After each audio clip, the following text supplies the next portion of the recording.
Hello बच्चों, मैं भोला यादव आज आपको क्लास 12 बायोलॉजी में टेस्ट ट्यूब बेबी के बारे में बताना है बच्चे।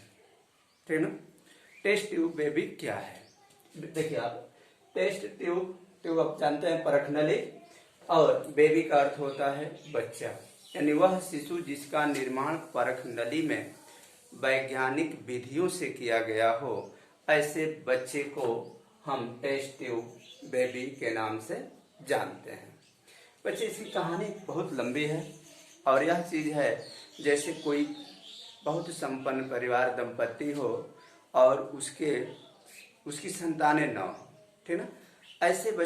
ऐसे दंपति के लिए, माता पिता के लिए इंग्लैंड के वैज्ञानिकों ने सन 1978 ईस्वी में, ठीक ना, सन 1978 ईस्वी में टेस्ट ट्यूब बेबी का निर्माण किया और उसे संतान युक्त बनाया। इस मेथड में हुआ क्या वैसे कि ये परख नली, टेस्ट ट्यूब मीन्स परख नली, ठीक है ना। इस परख नली में उस माता का, है ना, उसकी जो फीमेल होती है, माता होती है, उनके अंडाणु, ठीक है ना, अंडाणु को इस परख नली में लिया और फिर जो पिता हैं उनके शुक्राणु को इस पार में, यानी शुक्राणु, ठीक है ना, शुक्राणु को इसमें ला करके रखा और निषेचन कराया। ठीक ना।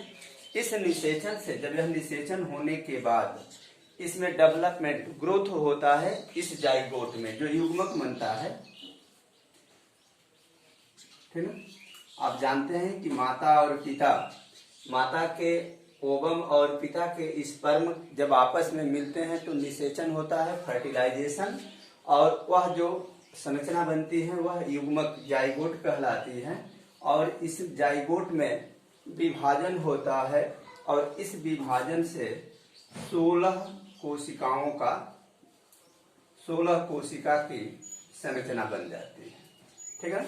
और जब 16 कोशिका की ये संरचना बन जाती है तब यहाँ से वैज्ञानिकों ने इसे निकाला और निकालने के बाद उस जो महिला, ठीक है ना, जो औरत, ठीक ना, जो महिला जो है टेस्ट ट्यूब बेबी को जन्म देना चाहती है, उसकी गर्भाशय में इसको स्थापित कर दिया जाता है। ठीक ना। यहाँ लगभग 2 महीने का टाइम लगता है। 2 महीने के बाद उसे यहाँ स्थापित किया जाता है और इस स्थापित करने के बाद यह 9 माह तक, ठीक है, 9 माह तक यहाँ वो रहता है और फिर उसके बाद ये शिशु जो है जन्म लेता है। ऐसे इस विधि से तैयार किए हुए बेबीज को ही टेस्ट ट्यूब बेबी कहा जाता है। सबसे पहले इंग्लैंड के मैनचेस्टर हॉस्पिटल में वैज्ञानिकों ने इसको तैयार किया और तैयार करने के बाद जो महिला सबसे पहले टेस्ट ट्यूब बेबी को जन्म देने वाली जो महिला थी उसका नाम था लुइस ब्राउन। उन्होंने जन्म दिया 1978 ईस्वी में। इसके बाद से भारत में 2018 में 2018 में ये कहाँ रहा,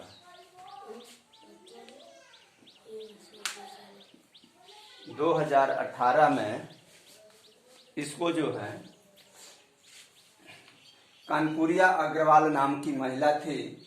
भारत की मैं बात बता रहा हूँ कि भारत में जो यह टेस्ट ट्यूब बेबी का जो निर्माण हुआ सन 1918 ईस्वी में पुणे के शोध संस्थान में एक महिला के गर्भ में इसे स्थानांतरित किया गया, जिस महिला का नाम था कानपुरिया अग्रवाल, ठीक ना, जिसको, और इन्होंने जो बच्चे को जन्म दिया, जो इनके जो भ्रूण से जो शिशु बना उसका नाम रखा गया दुर्गा।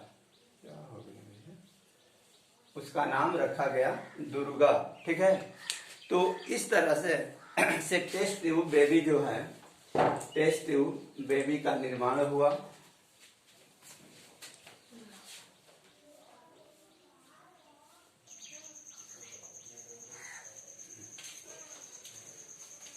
तो यह हम बता रहे थे बच्चे कि भारत के पुणे शोध संस्थान में कनपुरिया अग्रवाल नामक महिला के यूटेरस में यह निषेचित टेस्ट ट्यूब बेबी को जो है रखा गया और इसे जो टेस्ट ट्यूब बेबी उत्पन्न हुआ उसका नाम रखा गया दुर्गा।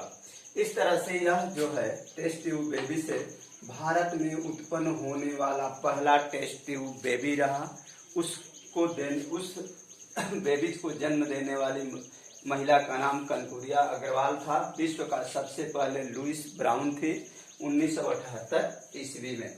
तो इस तरह से बच्चे टेस्ट ट्यूब जो है एक वैज्ञानिक विधि है जिसके माध्यम से विश्व में जो दंपत्ति जिनके शिशु नहीं है उनको शिशु दिया जा रहा है, दिया जा सकता है।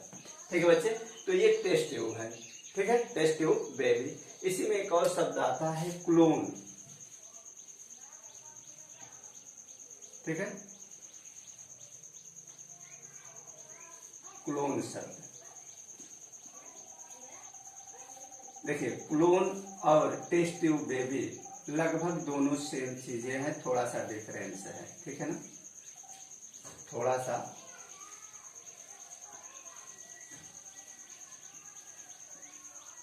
इसमें डिफरेंस होता है। ठीक ना, जैसे टेस्ट ट्यूब में बताया गया कि मेल माता और पिता के ओवम और स्पर्म को टेस्ट ट्यूब में निषेचित कराया जाता है और निषेचित कराने के बाद जब 16 सेल की कोशिकाएं बन जाती हैं तब मां के गर्भाशय में उस 16 सेल से बनी हुई संरचना को रोपित कर दिया जाता है और वहां शिशु जो है 9 महीने तक मैच्योर होने के बाद एक पूर्ण शिशु के रूप में जन्म लेता है। यह है टेस्ट ट्यूब बेबी। लेकिन जो क्लोन मेथड है बच्चे, क्लोन मेथड जो है वह जिस पुरुष या व्यक्ति उसमें एक ही सेल उस पुरुष का, जैसे अब एक क्लोन की मतलब बताएं कि जैसे आलू है, आलू को काट कर गाड़ते हैं तो उससे एक नया आलू उत्पन्न होता है। ठीक ना, उसी तरह से मानव के, जैसे हम मानव हैं तो हमारे शरीर की सेल, त्वचा, मांसपेशी या बाल, किसी भी पार्ट्स को लेकर के सेल को और टेस्ट ट्यूब में रखा जाता है और उसको वहां पर वह पूरी प्रोसेस दी जाती है जो एक यूटेरस गर्भाशय में मिलता है और वहां देने के बाद यह फिर वृद्धि करता है और वृद्धि करने के बाद एक शिशु का रूप धारण कर लेती है वही सेल। ठीक ना, और वह जो है अपने माता पिता के सेम समरूप होती है, एकदम पूर्ण रूप से उसके रूप में समान होती है। तो टेस्ट ट्यूब में माता और पिता दोनों की ओवम और अंडाणु की जरूरत पड़ती है, जबकि क्लोन में सिर्फ किसी एक का, या मेल माता का या पिता का किसी एक की सेल, वहां स्पर्म और ओवम की जरूरत नहीं है। उसके शरीर से त्वचा, मांसपेशी, बाल, कोई भी पार्ट्स लेकर के छोटा सा और टेस्ट ट्यूब में उसको जो है ग्रोथ कराया जाता है और ग्रोथ कराने के बाद वह शिशु जो है टेस्ट ट्यूब में ही, वहां ग्लास के ही गर्भाशय बनाए जाते हैं और प्रयोगशाला में ही उस शिशु को पूर्ण रूप से तैयार कर दिया जाता है। ये क्लोन होता है। तो ये दो विधियां हैं जो आज पूरे विश्व में